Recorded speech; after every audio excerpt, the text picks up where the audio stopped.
Hello guys, welcome to my channel. तो काफ़ी सारे लोग सेम ही क्वेश्चंस बार बार पूछे जा रहे हैं दोस्तों। तो आईडीबीआई से रिलेटेड जितने भी यहाँ पर ये डाउट्स हैं, मैंने यहाँ पर एक एक करके लिख लिए हैं। ये जो मैक्सिमम क्वेश्चंस आ रहे हैं, जो डाउट्स आ रहे हैं कमेंट्स में, वो सबसे ज़्यादा यही 12 क्वेश्चंस हैं जिनको हम आज डिस्कस करेंगे दोस्तों वीडियो में। तो अगर आप चैनल पर नए हैं दोस्तों तो प्लीज़ चैनल को सब्सक्राइब कर लें और बेल आइकन को भी प्रेस कर लें, ताकि आने वाली सभी वीडियोज़ की नोटिफिकेशन आपको मिलती रहें। जितने भी यहाँ पर डाउट्स वगैरह हैं वो हम लोग डिस्कस करते रहते हैं दोस्तों। तो वो सारी चीज़ें अगर आप मिस नहीं करना चाहते हैं तो प्लीज़ चैनल को सब्सक्राइब कर लें और बेल आइकन को यहाँ पर प्रेस कर लें दोस्तों।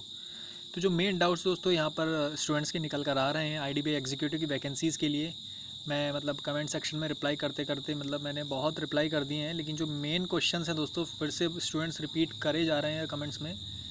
तो उनको लेकर मुझे लगा एक बार फिर से क्लैरिफिकेशन थोड़ा सा दे देना चाहिए।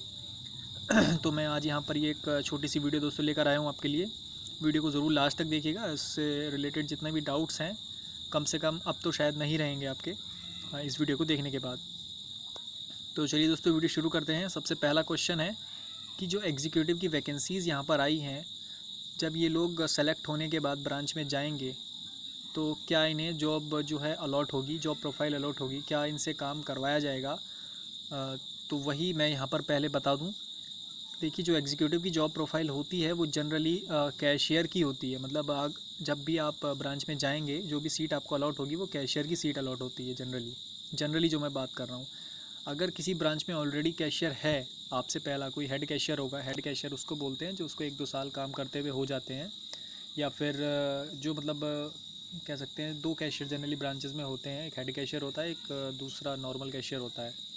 ठीक है दोस्तों। तो अगर ऑलरेडी वहाँ पर एक और कैशियर है तो शायद आपको किसी दूसरी सीट पर बैठा दिया जाएगा। जनरली जो फ्रंट डेस्क होती है वो वाली सीट आपको मिल जाएगी, जहाँ पर आप डेली जो कस्टमर डीलिंग होती है, सबसे पहले कस्टमर जिस डेस्क पर आकर अपनी प्रॉब्लम वगैरह जो भी उनके इश्यूज़ होते हैं वो बताते हैं आकर के, वो वाली डेस्क आपको मिल जाएगी। या फिर आप सिर्फ कैशियर के रोल के लिए जो है ब्रांच में आप जाएंगे। तो उम्मीद करता हूँ ये चीज़ आपकी समझ में आ गई होगी कि आपको सिर्फ क्या सीट मिलने वाली है। 2 ही सीट के लिए आप एलिजिबल होते हैं। लोन्स आप करेंगे नहीं, क्योंकि लोन्स ऑफिसर करते हैं दोस्तों। तो लोन्स के अलावा क्या चीज़ बची? एक तो कैश बचता है और दूसरा फ्रंट डेस्क बचती है, जहाँ पर passbook printing, NEFT, RTGS transfer, ATM से रिलेटेड क्वेरीज़ और ये सारी चीज़ें जहाँ पर होती हैं, वो सारी जो डेस्क होती है एंट्री करने वाली, वो डेस्क होती है दोस्तों। फ्रंट डेस्क उसको बोला जाता है जनरली। तो उम्मीद करता हूँ ये चीज़ आपकी समझ में आ गई होगी।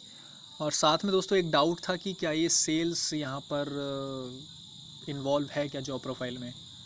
दोस्तों आईडीबीआई में खासकर सेल्स का तो अगर मैं कहूँ तो प्रेशर तो दोस्तों होता है, लेकिन मैनेजेबल होता है दोस्तों। अगर आप अच्छे हैं सेल्स में तो आप और भी अच्छा परफॉर्म कर पाएंगे वहाँ पर, क्योंकि जो बैंक के प्रोडक्ट्स होते हैं, जैसे एलआईसी से टाई अप है, तो एलआईसी का भी कहीं ना कहीं दोस्तों प्रेशर होता है चीज़ों में। एलआईसी भी आपको करनी पड़ती है।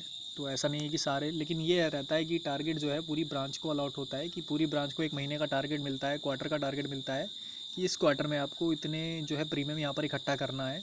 तो टारगेट जनरली क्या होते हैं दोस्तों, ऊपर से आते रहते हैं, और अचीव हो गए तो अच्छी बात है, आपको प्राइज़ वगैरह मिल जाता है ब्रांच को। और अचीव नहीं होते हैं तो जैसा कि सभी ब्रांचेस के साथ होता है, ब्रांच हेड को सुननी पड़ती है जाके मीटिंग में, बस ये होता है और कुछ नहीं होता है दोस्तों।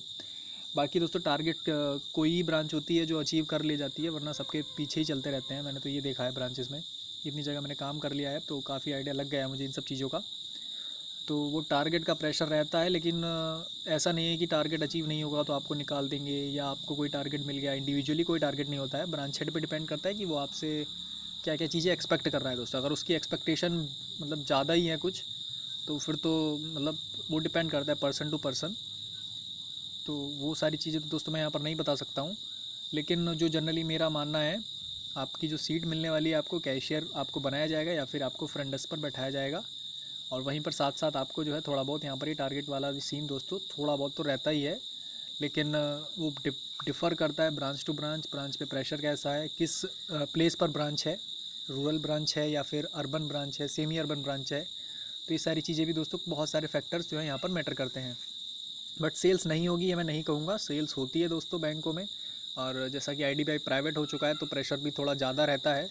हालांकि सरकारी बैंकों में ऐसा भी अभी तक तो नहीं है इतना, लेकिन आगे क्या हो दोस्तों कहा नहीं जा सकता। लेकिन आईडीबीआई में फ़िलहाल आपको थोड़ा बहुत ये चीज़ें झेलनी दोस्तों पड़ेंगी।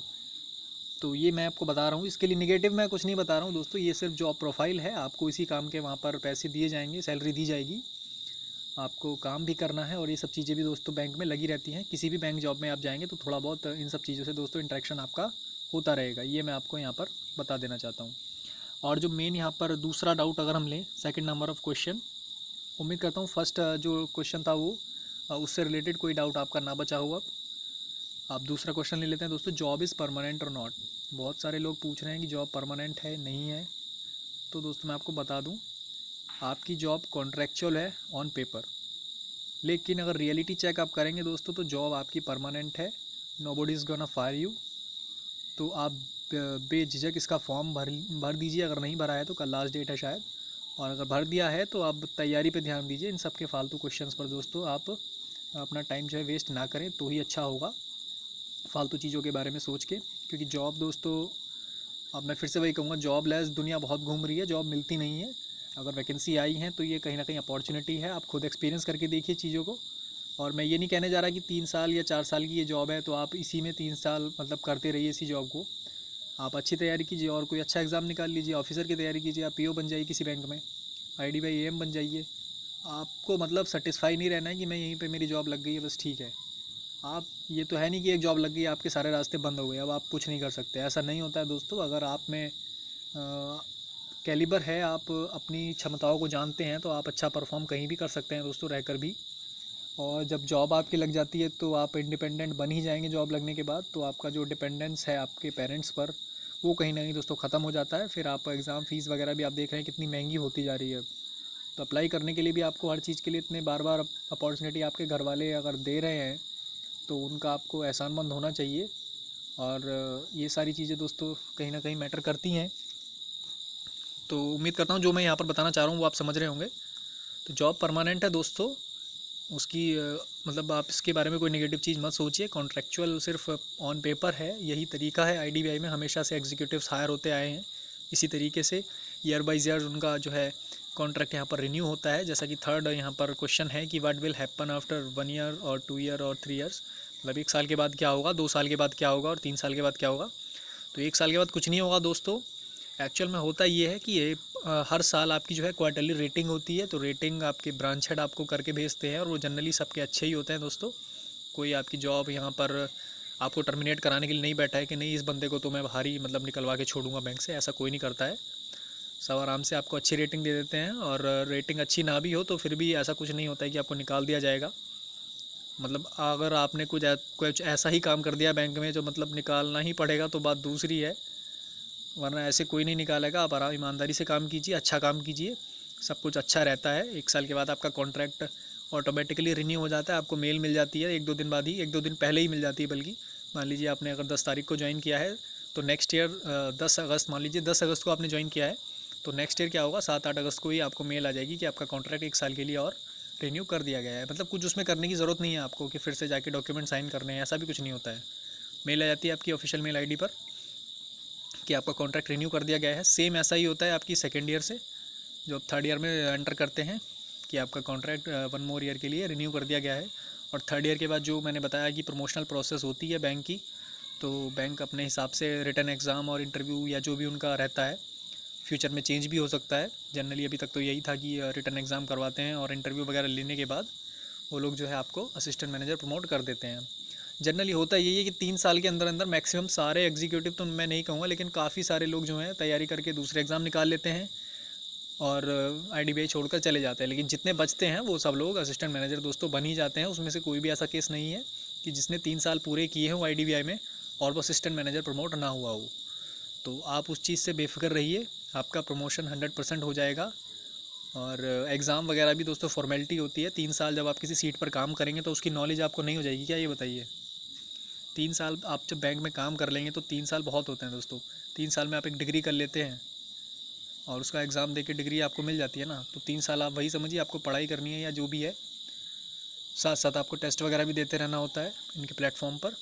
तो 3 साल में अगर आप इतना अच्छा काम वहाँ पर करेंगे, 3 साल किसी चीज़ में टिकेंगे तो आपको जो है उसका काफ़ी आइडिया लग जाता है। तो उम्मीद करता हूँ ये भी आपका डाउट ख़त्म हो गया होगा। 3 साल के बाद आप आराम से असिस्टेंट मैनेजर बनने जा रहे हैं और उसमें कोई भी डाउट यहाँ पर आप अपने मन में नहीं रखिएगा। नेक्स्ट क्वेश्चन ले लेते हैं दोस्तों, can we leave the bank if selected in any other exam. मतलब अगर आपका सिलेक्शन कहीं और हो जाता है दोस्तों, मैं तो ये कह रहा हूँ दोस्तों, अगर आपने मान लीजिए आज ज्वाइन किया IDBI, तो आप कल को छोड़ दीजिए। अगर आपको कल को भी मतलब आज ज्वाइन करके आप घर पे आ रहे हैं, आपको रात को रिजल्ट आ जाता है कि हाँ आपका दूसरे एग्ज़ाम में सिलेक्शन हो गया है, आप कल को जाके रेजिग्नेशन दे सकते हैं दोस्तों। आपको सिर्फ क्या करना पड़ेगा, आपको 1 महीने की सैलरी पे करनी पड़ेगी।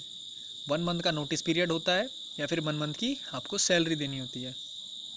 तो 1 मंथ का नोटिस पीरियड अगर आपको लगता है कि आपकी ज्वाइनिंग जो है 1-2 महीने के अंदर अंदर हो जाएगी, और आपको आज पता लग रहा है कि आपका रिज़ल्ट आ गया और आपकी ज्वाइनिंग 1 महीने के अंदर होने वाली है, तो आप आज नोटिस दे दीजिए IDBI को कि मुझे जॉब छोड़नी है।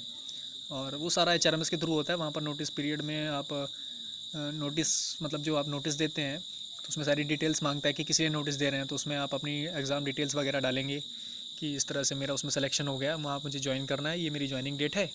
तो उसके अकॉर्डिंग आपका 1 महीने का बन के आता है वो पूरा। तो 1 महीने अगर आप नोटिस पीरियड देंगे तो उस महीने की आपको सैलरी मिल जाएगी।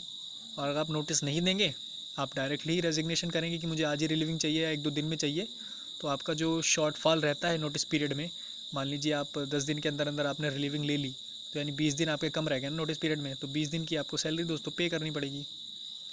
तो बस यही रहता है, 20 दिन की सैलरी या 10 दिन की सैलरी जो भी आपके नोटिस पीरियड में कम रह जाते हैं दिन, तो वो आप बैंक को पे कर दीजिए। बैंक आपको दोस्तों टाइम पे रिलीविंग दोस्तों यहाँ पर दे देता है। और बहुत सारे मैंने भी ऐसे किया था दोस्तों, मेरी भी जॉब लग गई थी, तो मैंने सिर्फ 6 महीने में IDBI छोड़ दिया था, तो मुझे कुछ पे नहीं करना पड़ा था। मैंने पूरे अपने 30 दिन का नोटिस यहाँ पर सर्व किया था दोस्तों।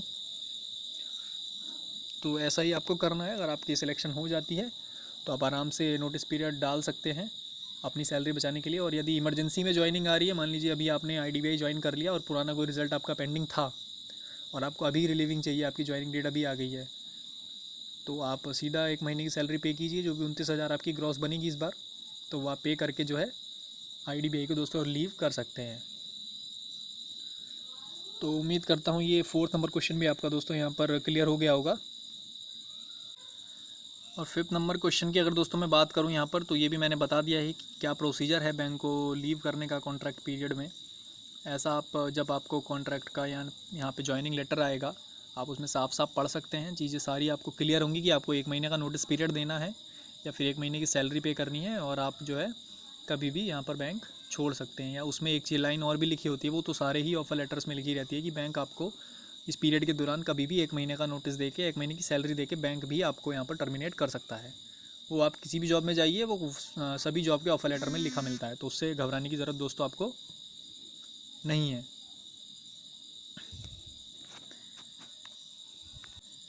सॉरी, ये बीच में दोस्तों कॉल आ गई थी एक, माफ़ी चाहूँगा। तो वही मैं बात कर रहा था, आपको जो है जो भी लाइंस लिखी हुई होंगी पूरे आपके ऑफ़र लेटर में, जब आपकी ज्वाइनिंग के लिए ऑफ़र लेटर आपको रिसीव होगा मेल के थ्रू या फिर बाई पोस्ट भी आता है, तो उसमें सारी चीज़ें लिखी होंगी, आप आराम से उसको पढ़ सकते हैं। अभी से उसके बारे में सोचना दोस्तों बंद कीजिए, क्योंकि अभी आपका सिलेक्शन नहीं हुआ है। ये सारी चीज़ें सिलेक्शन होने के बाद सोचनी पड़ती हैं दोस्तों, अभी तो आपको सिलेक्शन लेना है ना, पहले सिलेक्शन हुआ नहीं और आप ज्वाइनिंग की सोच रहे हैं, ज्वाइन नहीं करेंगे तो क्या होगा, कर लेंगे तो क्या होगा, उसका तो कोई मतलब नहीं बनता है दोस्तों। ठीक है, ये सारे क्वेश्चन तब होते हैं जब रिजल्ट आ गया, अब आपकी ज्वाइनिंग डेट है, अब आप क्या करें, अब आपके पास क्या ऑप्शंस है, तो वो सारी चीज़ें वहाँ पर देखी जाती हैं दोस्तों। तो अभी इन सब चीज़ों के चक्कर में ना पड़ें तो ही बेटर रहेगा। अपना ध्यान जो है पूरा पढ़ाई पर ही लगाएं, ताकि आप एग्ज़ाम कम से कम तो निकाल पाएँ, तभी तो आप पूछ पाएंगे सारे क्वेश्चंस। उम्मीद करता हूँ ये सारी चीज़ें आप समझ पा रहे होंगे। तो 5th नंबर क्वेश्चन भी यहाँ पर क्लियर हो गया है। अब बात कर लेते हैं दोस्तों 6 नंबर क्वेश्चन की। इसमें लिखा है training place will be different और same for all the students.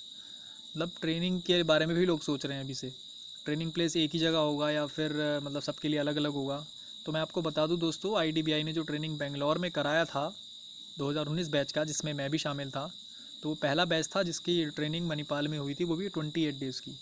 वरना उससे पहले दोस्तों क्या होता था, जिस भी जोन में यहाँ पर एग्जीक्यूटिव सेलेक्ट होते थे या जिस भी जोन में एग्जीक्यूटिव्स की पोस्टिंग होती थी, वहाँ के जोनल ऑफिस में उन लोगों को 1 हफ़्ते की ट्रेनिंग देकर दोस्तों ब्रांचेस में वापस भेज दिया जाता था। मतलब जो पहली ट्रेनिंग कराई थी 28 दिन की IDBI ने, स्पेशली 2019 बैच के लिए ही बेंगलोर में कराई थी, उससे पहले कभी ट्रेनिंग ऐसे नहीं हुई थी सारे स्टूडेंट्स की, पूरे बैच की एक साथ वहाँ पर ट्रेनिंग करवाई गई थी। लगभग 370 के आसपास शायद वहाँ पर स्टूडेंट्स थे, बैचेस में बुलाया गया था, सेलेक्ट किया गया था, बैचेस में ट्रेनिंग करवाई थी। पहले एक बैच को ज्वाइन करवा के उनकी ट्रेनिंग करवा दी थी, फिर हमारी ट्रेनिंग होने के बाद दूसरे बैच को बुला के ज्वाइन करवा के उनकी ट्रेनिंग दोस्तों इस तरह से इन्होंने करवाई थी। तो बैचेस में यहाँ पर ट्रेनिंग करवाई थी आगे बैंक क्या करता है दोस्तों, वो बैंक पर डिपेंड करता है। अब मैं बैंक में हूँ भी नहीं, मेरे काफ़ी सारे दोस्त बैंक में हैं, उनसे हालांकि मुझे कांटेक्ट मिलता रहता है जो भी चीज़ें चल रही हैं वहाँ पर, तो मैं वहीं से आपको दोस्तों अपडेट देता हूँ। बाकी ट्रेनिंग वाला जो यहाँ पर इशू था वो मैंने आपको बता ही दिया है। और अब दूसरी चीज़ है यहाँ पर एक्सपेंस, मतलब अगर आप ट्रैवल करते हैं ट्रेनिंग के लिए तो वो एक्सपेंस वगैरह कौन पे करता है दोस्तों। अगर आप बैंक के किसी भी काम से कहीं भी जाएंगे तो सारा आपका जो है बैंक यहाँ पर रिम्बर्स करती है, पूरा जो भी आपका रेंट लगता है। जब आप ज्वाइनिंग के बाद ज्वाइनिंग जब आपकी होगी दोस्तों, ज्वाइनिंग फॉर्मेलिटीज़ के लिए जब आप जाएंगे, उस चीज़ को छोड़कर जब आपकी ज्वाइनिंग फॉर्मेलिटीज़ कंप्लीट हो जाएंगी तब आप पूरे एक बैंक के एम्प्लॉय बन जाएंगे। ज्वाइनिंग फॉर्मेलिटीज़ मान लीजिए आपकी जोनल ऑफिस में हो रही है, लखनऊ वगैरह मान लीजिए, और आपको पोस्टिंग मिल रही है कहीं लखनऊ से दिल्ली या फिर जो भी सिटी आपकी है, तो वहाँ से जब आप ज्वाइनिंग फॉर्मेलिटीज़ कंप्लीट करने के बाद आपकी पोस्टिंग पर जाएंगे दोस्तों, तो वहाँ से वहाँ तक का भी आपको जो है यहाँ पर ट्रैवलिंग अलाउंस दोस्तों दिया जाएगा। क्योंकि अब आप जो है परमानेंट बैंक के एम्प्लॉय बन चुके हैं, तो अब आपका सारा जो भी ट्रैवल एक्सपेंस वगैरह है, अगर बैंक अपने काम से भेज रही है या फिर आपको ट्रांसफ़र कर रही है, तो सारा दोस्तों जो है बैंक अपने आप जो है आपका जो है पे करती है, आपको रिम्बर्स हो जाएगा। आप जाके टीए बिल अपना लगा दीजिए HRMS में, वो सारी चीज़ें आपको मिल जाती हैं दोस्तों। तो 7 नंबर यहाँ पर डाउट जो है ये भी क्लियर हो गया होगा, उम्मीद करता हूँ दोस्तों। आगे बात करते हैं एग्ज़ाम लेवल की। अब बहुत से लोग पूछ रहे हैं एग्ज़ाम लेवल क्या रहेगा, क्या ये क्लर्क लेवल का एग्ज़ाम है या PO लेवल का एग्ज़ाम है। तो दोस्तों ना ये क्लर्क लेवल का एग्ज़ाम है ना ये PO लेवल का एग्ज़ाम है, ये एक सिंगल लेवल एग्ज़ाम है IDBI एग्जीक्यूटिव का, जो हर साल होता है। और इसका लेवल जो रहता है दोनों कहीं ना कहीं दोस्तों प्री और मेंस के बीच में आप मान सकते हैं। जो मुझे लगता था जब मैं तैयारी कर रहा था, तो जो अब भी अगर मैं सिलेबस की बात करूँ तो ये कहीं ना कहीं क्लर्क अगर आप दे रहे हैं, IBPS क्लर्क मान लीजिए, SBI क्लर्क मान लीजिए, जो भी आप मानना चाहेंगे, तो उनका कुछ क्वेश्चंस प्री लेवल के होते हैं, कुछ क्वेश्चंस मेंस लेवल के होते हैं। क्योंकि एक लेवल का एग्ज़ाम है सिंगल लेवल, इसके बाद कोई ना मेंस होना है ना प्री होना है, सिर्फ यही है जो भी है, इसके बाद सीधा आपकी ज्वाइनिंग होनी है। तो कुछ क्वेश्चंस तो आपको काफ़ी इसमें लगेगा कि हाँ ये अच्छा क्वेश्चन है, और कुछ क्वेश्चन आपको बहुत ही ईजी क्वेश्चन लगेंगे दोस्तों। तो इस तरह का कुछ ये मिला जुला सा एग्ज़ाम रहता है, आप कॉम्बो मान सकते हैं प्री और मेंस का। तो इसमें ऐसा कुछ है नहीं कि SBI PO मेंस के क्वेश्चन आएंगे या फिर ऐसे इतने टफ क्वेश्चन नहीं आते हैं दोस्तों, ईजी क्वेश्चन आते हैं। आराम के साथ आप अटैम्प्ट इसमें अपने अच्छे कर सकते हैं। तो ये भी डाउट दोस्तों आपका उम्मीद करता हूँ क्लियर हो गया होगा। आगे दोस्तों अगर मैं बात करूँ 9 नंबर क्वेश्चन की, कट ऑफ पूछ रहे हैं बहुत सारे लोग, कट ऑफ क्या रहेगी इस बार की। और बहुत से लोग पूछ रहे थे जो पीछे वाली कट ऑफ बहुत सारी वेबसाइट्स पर दिखा रखी है पुराने ईयर्स की, वो 129 दिखा रखी है, किसी ने 131 दिखा रखी है, और मैंने जो वीडियो शेयर किया था उसमें 103 के आसपास थी शायद जनरल की। तो मैं ये बता दूं दोस्तों, मैंने जो ये कट ऑफ डाउनलोड किया था ये ऑफिशियल वेबसाइट से डाउनलोड किया था, और ये तभी का कट ऑफ है जब हमारा रिज़ल्ट यहाँ पर डिक्लेयर हुआ था दोस्तों।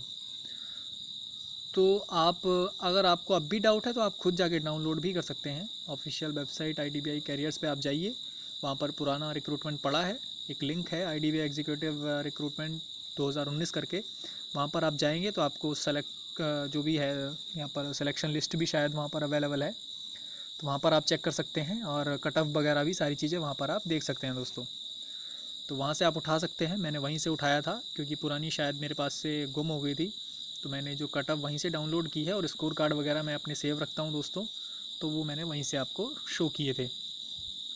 तो अब जो कट ऑफ की बात है फ्यूचर वाली कट ऑफ की, अभी दोस्तों ना तो ये पता है कि कितने फॉर्म्स भरे गए हैं, ना ही एग्ज़ाम हुआ है, और नंबर ऑफ़ वैकेंसीज़ का भी दोस्तों अभी अकॉर्डिंग टू नोटिफिकेशन तो पता है 900 के आसपास वैकेंसीज़ हैं शायद, लेकिन at the time of joining ये वैकेंसीज़ दोस्तों घट भी जाती हैं, ये बढ़ भी जाती हैं।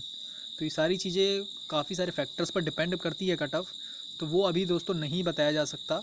एटलीस्ट कम से कम तब तक तो नहीं बता सकते जब तक कि एग्ज़ाम नहीं होता है। एग्ज़ाम का क्या लेवल रहा, कितने अटैम्प्ट्स रहे बच्चों के, कितने नंबर ऑफ़ स्टूडेंट्स के फॉर्म यहाँ पर गए थे वहाँ, तो बहुत सारी चीज़ें दोस्तों हैं। तो कट ऑफ आप प्लीज़ ना ही पूछिए तो अच्छा है। अभी पुरानी कट ऑफ आप समझ लीजिए 103 गई थी, तो उससे कम तो कम से कम नहीं जाएगी, ये मान के चलिए आप, क्योंकि कंपटीशन का लेवल भी बढ़ता है। अगर वैकेंसीज़ भी बढ़ रही हैं मान लीजिए, तो कंपटीशन भी तो बढ़ रहा है ना, और स्टूडेंट्स जो हैं आजकल एक्स्ट्रा ऑर्डिनरी स्मार्ट होते जा रहे हैं, तो उनसे आप जो है अपने आप को कम्पीट करते हुए मानिए, और तैयारी जितनी ज़्यादा अच्छी कर पाएँ आप, उतना ही आपके लिए बेटर रहेगा।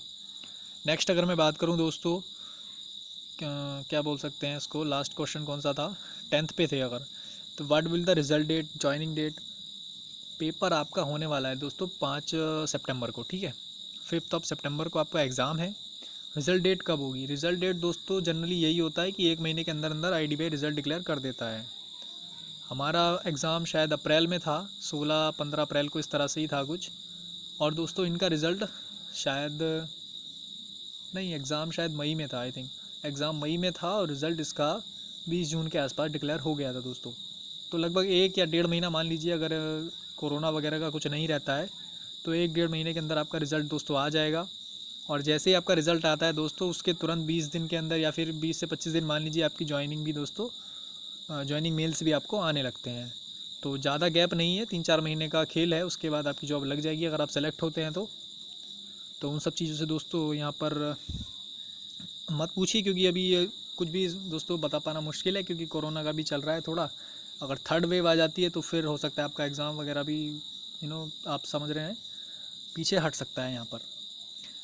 और यहाँ पर 11th नंबर क्वेश्चन की अगर मैं बात करूँ दोस्तों, तो ये है कंप्यूटर सर्टिफिकेट के रिगार्डिंग। उसमें एक जब आप एग्ज़ाम फॉर्म आपने भरा होगा तो वहाँ पर सेलेक्ट करवाया कि आपको कंप्यूटर नॉलेज है या नहीं है। तो दोस्तों कंप्यूटर नॉलेज यहाँ पर कंपलसरी तो नहीं है, लेकिन कुछ लोग बोल रहे हैं कि वो सबमिट नहीं करने दे रहा है, तो शायद कंपलसरी कर दिया हो इस बार। तो उसमें ऐसा है दोस्तों, आप जो है सेलेक्ट कर लें। आपका अगर कंप्यूटर से ही आपकी डिग्री है तो कोई डरने की आपको ज़रूरत है नहीं। आप आराम से डिग्री सेलेक्ट करके उसमें भर सकते हैं कि मैंने कंप्यूटर में डिग्री यहाँ पर की हुई है। जैसे बीटेक करते हैं लोग कंप्यूटर साइंस से, BCA वगैरह करते हैं, तो जो भी कंप्यूटर से रिलेटेड यहाँ पर डिग्री अगर है आपकी तो कोई दिक्कत ही नहीं है। लेकिन जिसने BSc या BA या इस तरह के कोर्स करे हुए हैं, BCom वगैरह, और वो फॉर्म भर रहा है, तो वो कंप्यूटर नॉलेज अपनी कैसे शो करेगा, उसमें आप सीधा डाल सकते हैं कि बेसिक कंप्यूटर नॉलेज है मेरे पास। और अगर आपके पास सर्टिफिकेट है तो अच्छी बात है, अगर नहीं है सर्टिफिकेट तो भी आप बेसिक कंप्यूटर नॉलेज डालने के बाद वहाँ पे अभी आपके पास काफ़ी टाइम है ज्वाइनिंग में, किसी भी साइबर कैफ़े से या फिर आप जो भी कंप्यूटर सेंटर्स यहाँ पर होते हैं तो आप वहाँ पर जाकर उनसे कांटेक्ट कर सकते हैं। 3 महीने का आपको वो सर्टिफिकेट वगैरह बना के यहाँ पर दे देते हैं। ठीक है, तो 3 महीने हैं अभी आपके पास। अभी आप भी आज से भी जाके अप्लाई करेंगे तो आपका जो है 3 महीने में बेसिक कंप्यूटर सर्टिफिकेट वो बना देता है। तो आराम के साथ आप इस तरह से मैनेज कर सकते हैं अपनी बेसिक कंप्यूटर नॉलेज को, ताकि आपको जो है, क्योंकि कंप्यूटर सर्टिफिकेट दोस्तों शायद चेक करते हैं, क्योंकि मेरा तो ग्रेजुएशन कंप्यूटर में था तो मुझे थोड़ा कम आइडिया है, क्योंकि मेरा तो क्या ही देखते, क्योंकि डिग्री मेरी कंप्यूटर में थी। लेकिन कंप्यूटर सर्टिफिकेट मैक्सिमम बीटेक लोग ही जाते हैं वहाँ पर कंप्यूटर से, तो उन सब लोगों का शायद नहीं चेक करते हैं वो, क्योंकि सब लोग डिग्री डालते हैं। तो अगर आपका नहीं है तो आप मतलब अपने चांसेस और इंक्रीज़ करने के लिए आप बेसिक सर्टिफिकेट इस तरह से अरेंज कर सकते हैं। मैंने आपको बताया है, थोड़ा और श्योर हो जाएंगे आप, आपको कोई भी डरने वाली बात यहाँ पर नहीं बचेगी फिर।